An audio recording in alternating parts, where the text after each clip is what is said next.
President Trump's first day on the job was today. Well, kind of. He did some work over the weekend because that's just the way he is.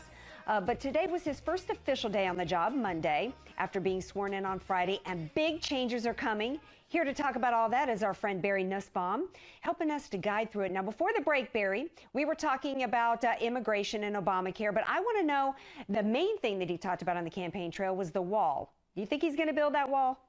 Oh, trust me, the wall is coming, Andrea, among other things regarding immigration. In regards to the wall to start with, the wall is going to be paid for by the United States Congress on the front end. And I think that was always the way he had it figured out. And then there's going to be some sort of tariff on imported goods or trade from Mexico until such time as it's filled up the pay the wall back construction fund.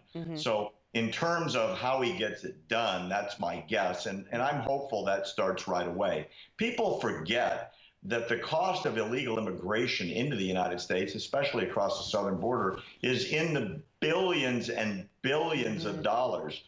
Policing, jails, health care for illegals, rounding people up and deporting them, court hearings for people that come back and forth across the border.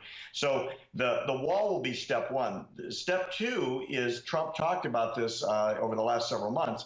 He's going to introduce something, it might be called the Stop Illegal Immigration Act, which is going to have federal prison requirements for anybody deported more than once. There are criminals, as everybody knows from the campaign, that have been into this country 8, 10, 12 times, get deported, come right back across the border, commit crimes, get arrested, get deported, and come back again. They're going to go to federal prison. The big thing that's going to be incredibly disruptive and shocking to most Americans is Trump has promised to cut off federal funding to sanctuary cities.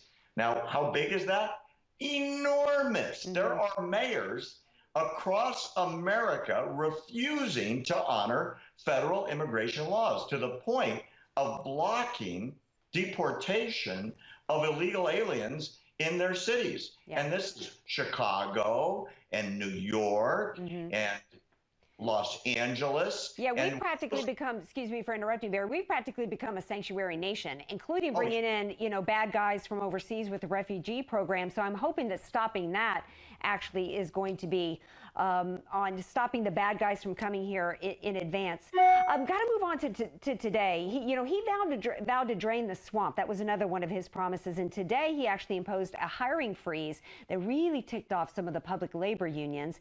And if that wasn't enough, what else can we expect from him in terms of government reform? There are some hints to some really cool stuff that harkens back to the Reagan days. One of the proposals being floated, which I really hope to see this get introduced as legislation, or at least executive action policy, which is for every new regulation that the federal government enacts, they have to cancel 2. For every person they hire, there has to be a cut. For every dollar increase in certain budgets, there has to be a cut. In other words, he wants to run the federal government, get this, like a business. In other words, you don't spend what you don't have. Oh, novel concept. It will skyrocket the American economy if the federal government just gets out of the way of American business. And he's talked about this in regards to energy as an example, that federal regulations on energy production are going to get out of the way and let us go drill for oil, produce domestic energy, stop reliance on the Middle East to the point where we'll go back to a burgeoning, growing economy. I think it's terrific. Yeah, now he also signed today that making it official that pulling out of the TPP. I also love that because there's been too much focus of sending American goods and services around the world now, and making it, helping other countries instead of our own economies here. What did you think, though, about the idea of imposing taxes on American companies, though, who take businesses overseas? Well, I'm not sure if it's truly a tax on the company or it's a tax on the goods as they come back.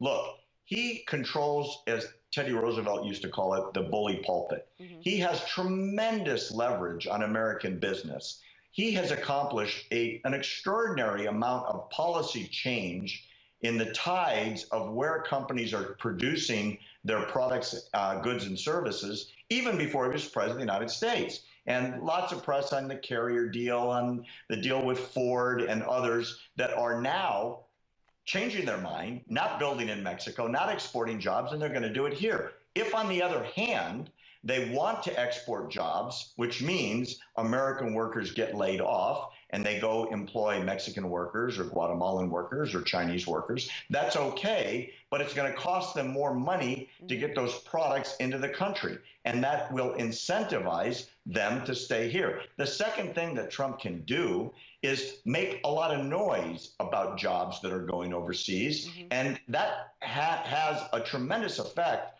Andrea, on the stock price of these companies. He said Apple should be making iPhones in the United States instead of just assembling the last piece in the United States.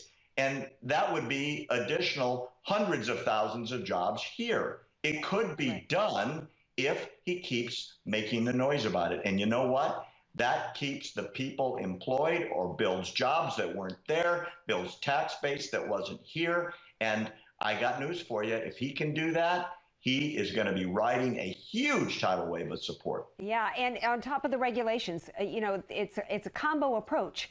It's a dual jab, or whatever the boxing term is. You know, lower taxes but also cutting regulations by 75%, as well as Obamacare and pulling out of the TPP. All things that are going to jumpstart the economy. Last question for you in the time we have left. He's also promised to be tough on China. What does that mean for everyday Americans? Because you listen to these commentators and it sounds, you know, horrible, like some big trade war that could lead even to other bad things for America. What do you think? We don't know the details yet.